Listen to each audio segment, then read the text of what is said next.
చందమామ కథ. సూర్యునితో పందెం. బ్రహ్మదత్తుడు కాశీరాజ్యాన్ని పాలించే కాలంలో ఒకప్పుడు చిత్రకూట పర్వత ప్రాంతాన 90,000 హంసలు నివసిస్తూ ఉండేవి. ఆ కాలమందే బోధిసత్వుడు ఒక హంసగా జన్మించాడు. ఈ హంస అనేకమైన సుగుణాలతో పాటు అపరిమితమైన వేగం కలిగి ఉండటం చేత 90,000 హంసలకు అది పెద్ద అయింది. ఇన్ని ఉత్తమ గుణాలు శక్తులు గల ఈ హంసల పెద్దకు రాజహంస అని పేరు. ఒకనాడు రాజహంస తన గుంపుతో సహా సరోవరంలో విహరించి ఇంటికి మరలుతూ కాశీరాజ్యం గుండా రావటం తటస్థించింది. బ్రహ్మాండమైన ఆ పక్షుల గుంపు చూస్తే కాశీరాజ్యం అంతటా బంగారు చాందిని పరిచినట్టుగా ఉంది. కాశీరాజు ఆశ్చర్యంతో అటు పరికించాడు. ఆ పక్షులన్నిటిలోనూ చుక్కలలో చంద్రుడిలా వెలిగిపోయే రాజహంస కాశీరాజును మరింత ఎక్కువగా ఆకర్షించింది.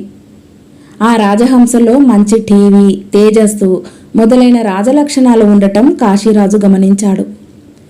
దివ్యమైన పుష్పమాలికలు, పూజా ద్రవ్యాలు తెప్పించి వాటితో రాజహంసకు స్వాగతమిచ్చాడు.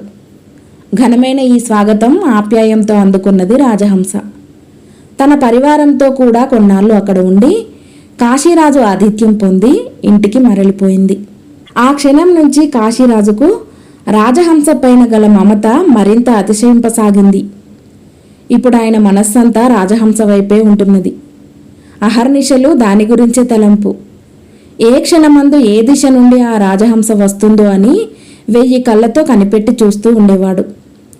ఒకనాడు చిత్రకూట పర్వత ప్రాంతమందలి హంసలలో 2 చిన్నారి హంసలు రాజహంస వద్దకు వచ్చి, రాజా, మాకు సూర్యునితో పందెం కడదామని సరదాగా ఉంది అంటూ వాటి మనస్సులోని ఉద్దేశం వెల్లడించినాయి.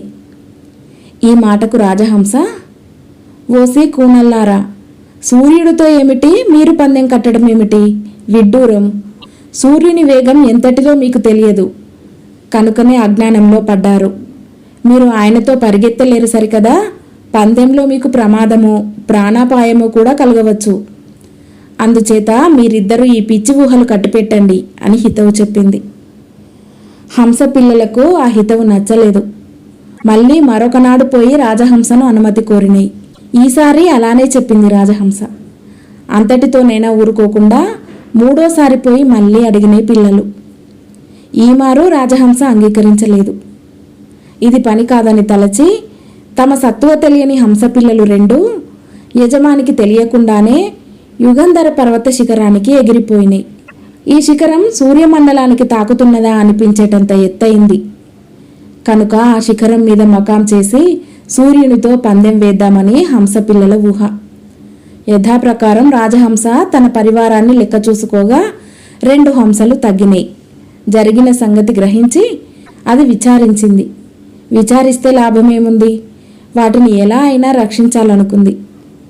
వెంటనే తను కూడా యుగంధర పర్వత శిఖరానికి చేరుకుని హంస పిల్లలకు తెలియని విధంగా ఒక చోట కూర్చుంది. సూర్యోదయం కాగానే హంస పిల్లలు సూర్యునితో పాటు ఎగరసాగినాయి. రాజహంస కూడా వాటిని అనుసరించింది.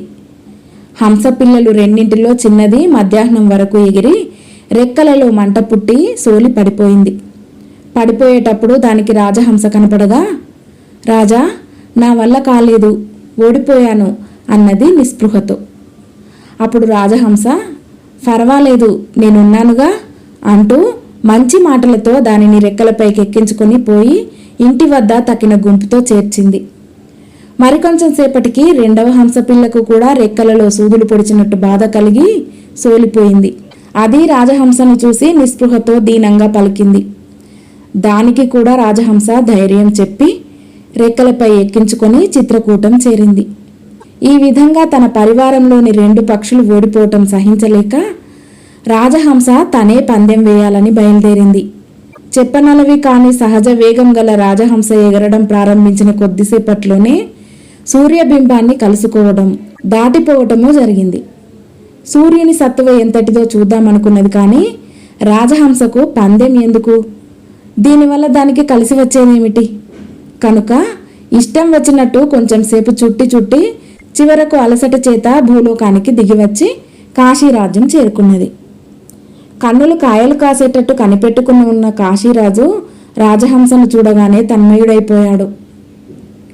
రాజహంసను తన బంగారు సింహాసనం మీద కూర్చోబెట్టి బంగారు పళ్ళెంతో పాయసం, బంగారు కలశతో చల్లటి పానకం తెచ్చి దాని ముందు పెట్టారు. అది కొంచెం స్థిమితపడ్డ తర్వాత రాజు కుశల ప్రశ్నలు ప్రారంభించాడు. జరిగిందంతా పూసగుచ్చినట్టు చెప్పింది రాజహంస. అది చెప్పిందంతా విని రాజు, పక్షిరాజా, సూర్యునితోనే పందెం కట్టి అతనిని మించిన నీ ప్రజ్ఞ ఎటువంటిదో చూడ వేడుకగా ఉన్నదన్నాడు. అప్పుడు రాజహంస రాజుకు తన శక్తిని చూపించదలచి, రాజా, నీ రాజ్యంలో మెరుపు మెరిసేటంత వేగంగా బాణం వేయగల మేటి విలుకాండ్రు ఉంటే వారిలో 4 ఇక్కడికి రప్పించు అన్నది. రాజు విలుకాండ్రను పిలిపించాడు. ఉద్యానవనంలో ఒక నలుచెదరపు స్తంభం ఉన్నది. విలుకాండ్రు 4 ఆ స్తంభం 4 వైపులా నించోబెట్టింది రాజహంస. తర్వాత తన మెడకు ఒక గంట కట్టుకుని స్తంభం పైన కూర్చుంది. నేను సంజ్ఞ చేయగానే మీరు 4 బాణాలు వదలండి. నేను ఎగిరి వెళ్ళి మీ ఒక్కొక్కరి బాణమే తెచ్చి మీ ముందు పెడతాను. అయితే నా మెడలో ఉండే గంట చప్పుడు వల్లనే మీరు నా గమనాన్ని తెలుసుకోగలరు గాని నన్ను కంటితో చూద్దామంటే ఎంతమాత్రం సాధ్యం కాదు అని చెప్పింది. ఆ ప్రకారమే మెరుపు మెరిసేటంతలో విలుకాండ్రు వదిలిన 4 బాణాలు తెచ్చి రాజహంస వాళ్ళ ముందు పెట్టింది. రాజు పరివారము ఆశ్చర్యభరితులయ్యారు. రాజా, చూసావా నా వేగం? ఇది నేను అతి మెల్లగా ఎగిరినప్పటి కనీసపు వేగం అన్నమాట. దీన్ని బట్టి అసలు వేగం అనేది ఎటువంటిదో ఊహించగలవేమో చూడు అన్నది. ఆత్రంతో రాజు, పక్షిరాజా, నీ వేగం ఎటువంటిదో మచ్చు చూడగలిగాము. మరి ఇంతకు మించిన వేగం మరెవరికైనా ఉన్నదా అని ప్రశ్నించాడు. అందుకు రాజహంస, లేకేమి, నేను నా శక్తి అంతా వినియోగించి అత్యంత వేగంగా ఎగిరినప్పటికీ నాకంటే 1000 రెట్లు వేగంతో పరుగు తీసే మహాశక్తి ఒకటి ఉన్నది. అదే కాలం అనే సర్పం. ఆ కాలసర్పం అనుక్షణము ఈ ప్రపంచమందలి జీవులను వర్ణింప తరం కాని ప్రచండ వేగంతో నాశనం చేస్తున్నది అని చెప్పేసరికి రాజు భయంతో కంపించిపోయాడు. అప్పుడు రాజహంస రూపంలో ఉన్న బోధిసత్వుడు కాశీరాజుకు ఈ విధంగా తత్వబోధ చేశాడు. రాజా, కాలసర్పం ఒకటి ఉన్నదన్నమాట గుర్తుంచుకున్న వాళ్లకు భయపడే పనే లేదు.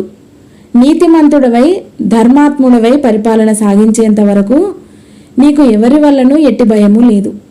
కనుక నీ విధులు నీవు సక్రమంగా నెరవేర్చుకో అని హితవు చెప్పాడు. బోధిసత్వుడు చెప్పిన హితవు ప్రకారం కాశీరాజు ధర్మ పరిపాలన చేసి కీర్తి గడించాడు. కథ సమాప్తం.